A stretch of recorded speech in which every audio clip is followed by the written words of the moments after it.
So, atomic structure is a lesson we need to consider today. So just take note that this session will be recorded and of course to be shared to those that are likely to miss it. So, first of all, we need to understand that atomic structure is studied in three parts. Okay? It is studied in three parts. The first part we need to look at is MR, which is basically the atomic, electromagnetic radiations. So we first have to look at electromagnetic radiations. So that's what EMR is. Secondly, we proceed and look at the quantum numbers.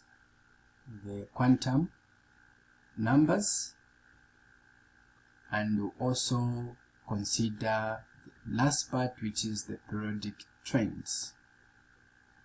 So these are the three major parts of of atomic structure. So let's begin by looking at EMR, which is the electromagnetic radiation. So let's begin with the first part. So electromagnetic radiations is generally defined as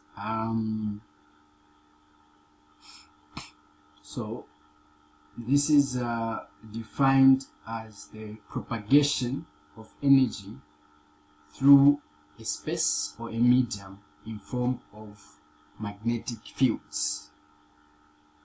So we are saying this is the propagation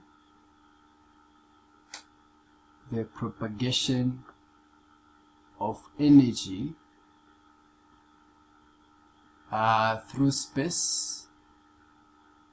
through space or medium in form of magnetic fields. Okay, yeah, magnetic fields. So this energy has its own property, and these properties are considered to be in dual nature. So EMR is basically in a dual nature. So now, if we say dual nature, what we mean is that this energy has both properties of waves as well as that of particles. So we are saying it is dual in nature because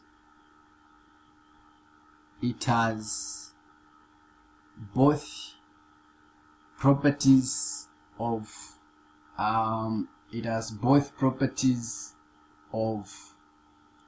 energy. It has both properties of waves and the particles.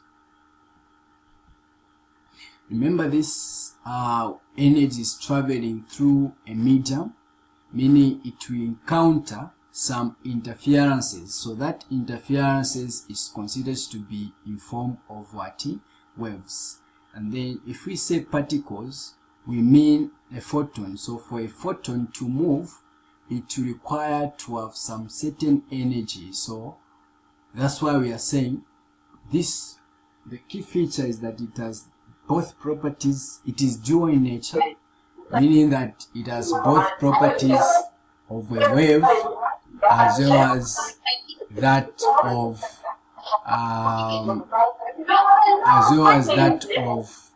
particles. Now, what are the major key features that we need to look at? So when studying EMR, we need to look at the key terms. So let's look at the EMR key terms. So when we want to understand electromagnetic radiations, there are just some key terms that we need to look at.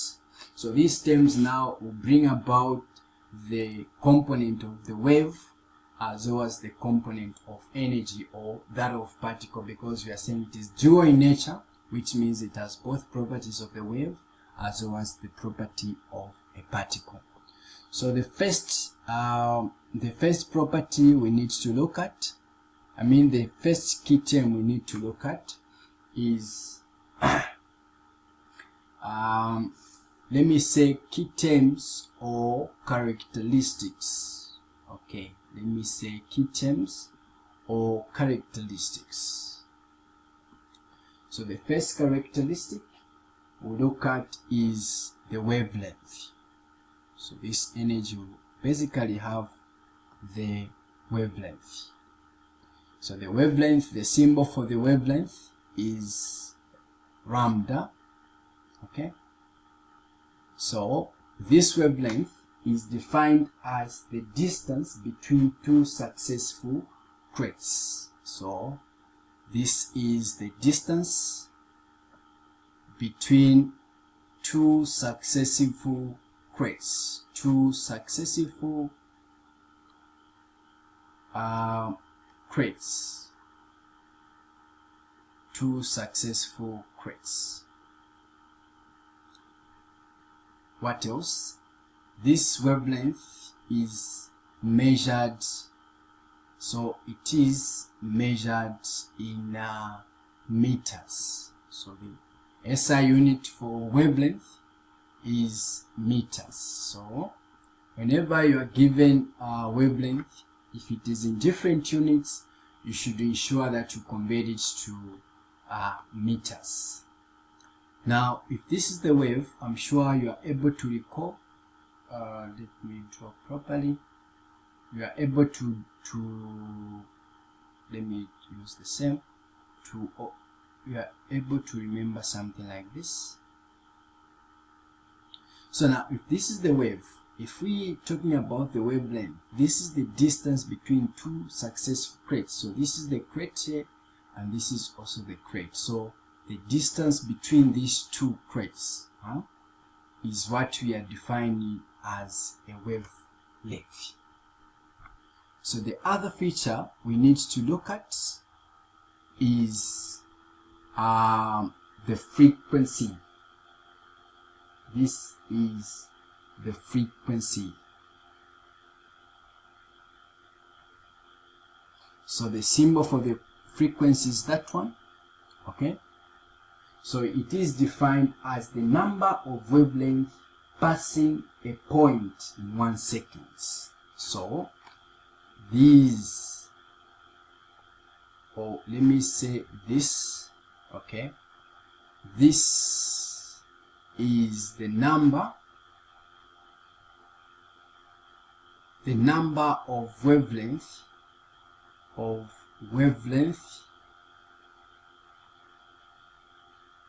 passing a point in 1 second. So this is the number of wavelength passing a point in 1 second.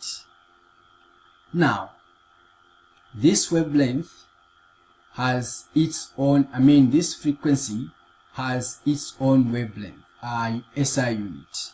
So we are saying frequency is measured in hertz. Okay, so this is the SI unit for frequency, which is hertz, or per second. If the unit is per second or simply 1/second, it means that is the SI unit for frequency. So it can be measured either in hertz or in per second like that, that is still fine.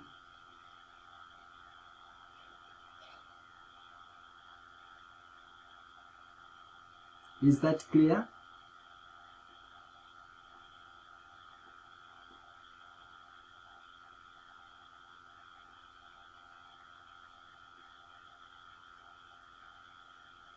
Hello, is that clear?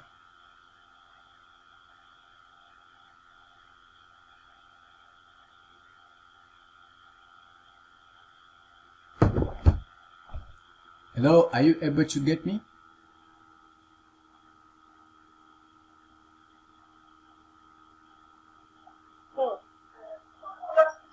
Alright, perfect.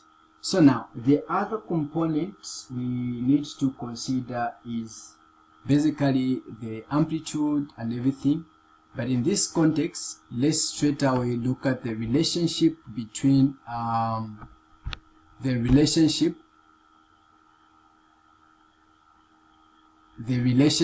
between the frequency as well as the wavelength. So let's look at the relationship.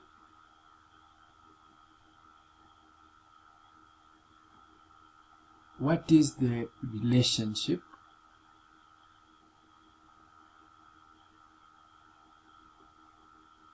between the wavelength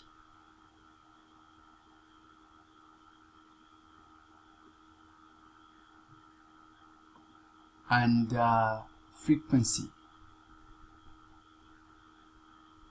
Okay, what's the relationship between the wavelength as well as the frequency? So whenever you have the relationship, it means there's a formula that relates these two. So now the relationship states that the frequency of any given light is equal to the speed of light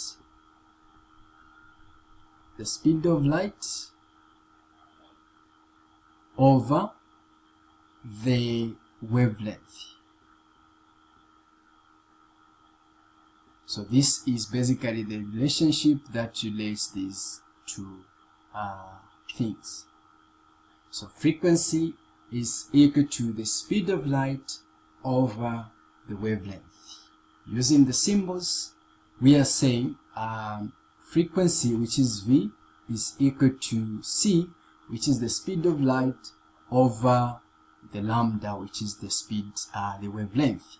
So now let's define this, where again C, this is the constant, which is equal to 3.0 times 10 to the power 8 meters. So now this speed of light will always be given to you. It is up to you to actually use what you have been given in the question. So you'll be told the speed of light in that given question. So the speed of light is the constant, and this is usually given, which is 3.0 times 10 to the power 8 meters per second. And then the wavelength, this lambda is basically the wavelength as usual.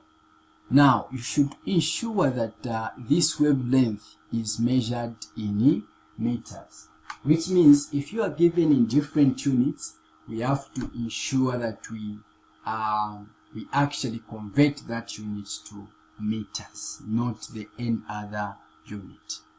And the V, this is the frequency.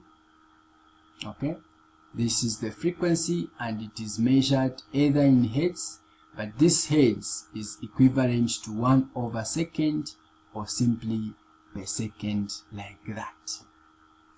So these are the units you have to work with whenever you are using this formula for frequency. The speed of light, it is in meters per second. The wavelength is in meters, and the frequency is in seconds, rather in per second. Alright, so let's try and look at an example so that we see how best we can apply these formulas.